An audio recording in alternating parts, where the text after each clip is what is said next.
আগামী 5 বছরে একাধিক গুরুত্বপূর্ণ ওষুধের প্যাটেন্টের মেয়াদ শেষ হবে। এর ফলে ওই ওষুধগুলির জেনেরিক সংস্করণ তৈরি ও বাজারজাত করার সুযোগ পাবে ভারতীয় ওষুধ প্রস্তুতকারী সংস্থাগুলো।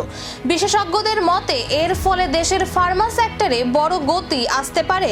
একই সঙ্গে এতদিন যেসব ওষুধের দাম বেশি ছিল সেগুলি তুলনামূলকভাবে সস্তা বিকল্প বাজারে আসায় সাধারণ রোগীদের চিকিৎসার খরচও কমবে। তবে শুধু সুযোগই নয়, রয়েছে কিছু বড় চ্যালেঞ্জ। জেনেরিক ওষুধের গুণমান বজায় রাখা, বাজারে প্রতিযোগিতা এবং নিয়ন্ত্রক সংস্থার নিয়ম মেনে চলা, এসব বিষয়েও নজর রাখতে হবে সংস্থাগুলোকে।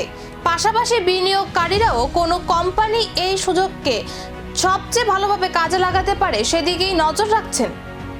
তাহলে আগামী দিনে কোন কোন ওষুধ সস্তা হবে আর কোন ভারতীয় ফার্মা সংস্থাগুলো সবচেয়ে বেশি লাভবান হতে পারে, এখন সেদিকেই নজর।